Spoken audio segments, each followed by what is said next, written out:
Chapter 11. It doesn't seem polite to hang around and gawk over the fact that David's computer crashed.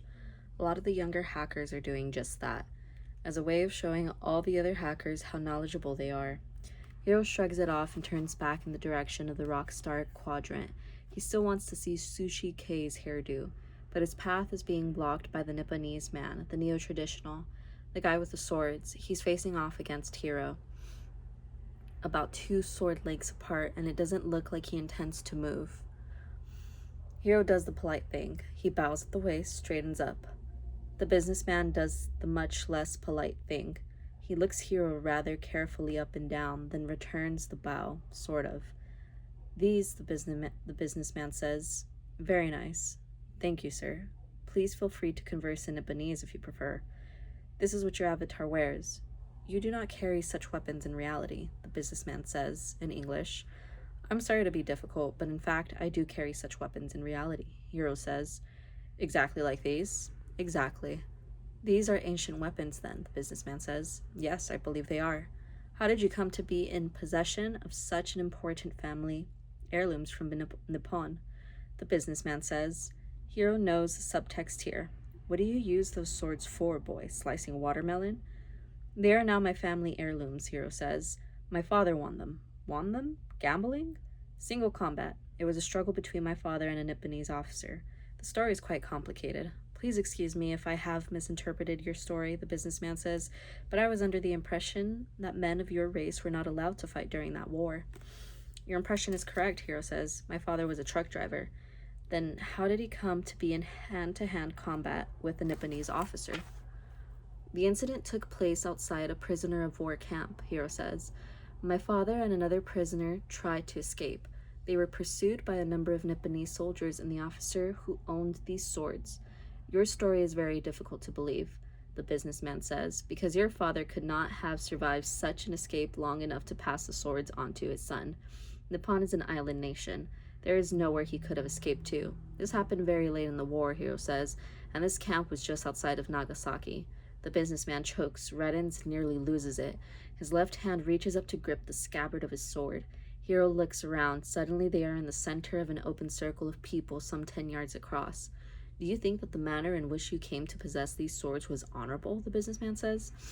If I did not, I would long since have returned them, Hiro says. Then you will not object to losing them in the same fashion, the businessman says. Nor will you object to losing yours, Hiro says. The businessman reaches across his body with his right hand, grips the handle of his sword just below the guard, draws it out, snaps it forward so it's pointing at Hiro, then places his left hand on the grip just below the right. Hiro does the same. Both of them bend their knees, dropping into a low squat while keeping the torso bolt upright, and stand up again and shuffle their feet into the proper stance. Feet parallel, both pointed straight ahead. Right foot in front of the left foot. The businessman turns out to have a lot of zanshin. Translating this concept into English is like translating fuckface into Nipponese, but it might translate into emotional intensity in football lingo. He charges directly at Hiro, hollering at the top of his lungs. The movement actually consists of a very rapid shuffling motion of the feet so that he stays balanced at all times. At the last moment, he draws the sword up over his head and snaps it down toward Hiro. Hiro brings his own sword up, rotating it around sideways so that the handle is up high, above and to the left of his face, and the blade slopes down and to the right, providing a roof above him.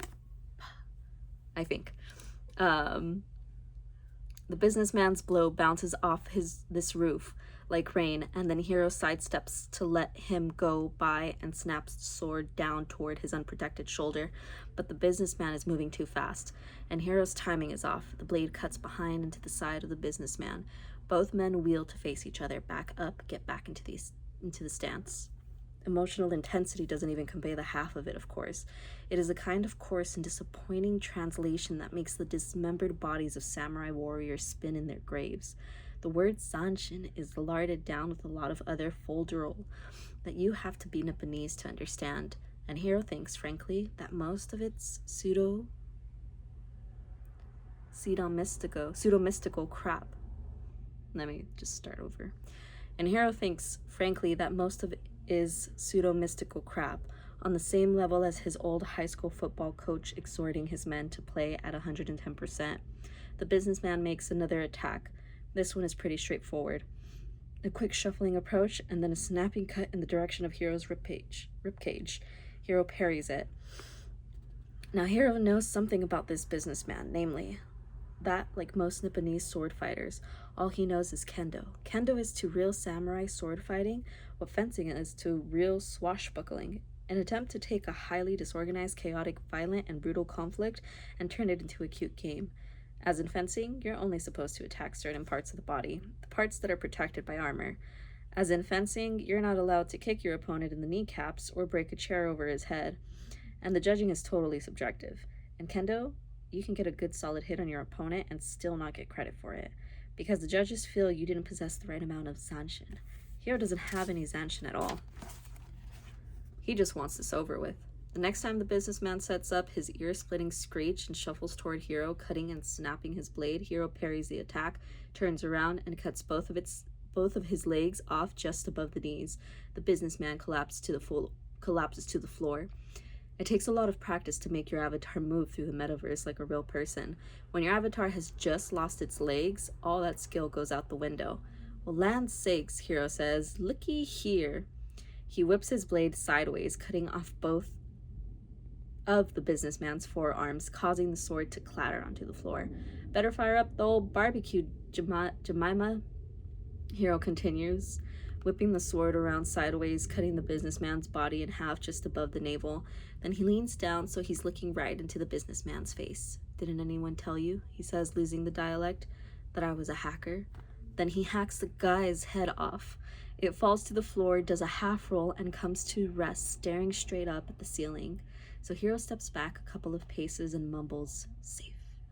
A larger safe, about a meter on a side, materializes just below the ceiling, plummets, and lands directly on the businessman's head.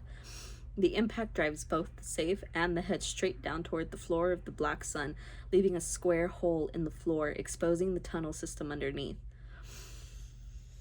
The rest of the dismembered body is still strewn around the floor. At this moment, a Nipponese businessman somewhere in a nice hotel in London, or an office in Tokyo, or even in the first-class lounge of the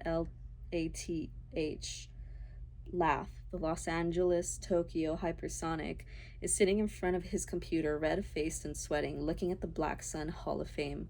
He has been cut off from contact with the Black Sun itself, disconnected as it were from the metaverse, and is just seeing a two-dimensional display.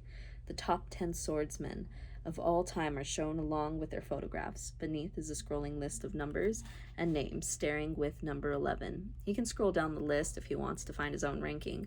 The screen helpfully informs him that he is currently ranked number 863 out of 890 people who have ever participated in a sword fight in the Black Sun. Number 1, the name and the photograph on the top of that list, belongs to Hiroki, protagonist.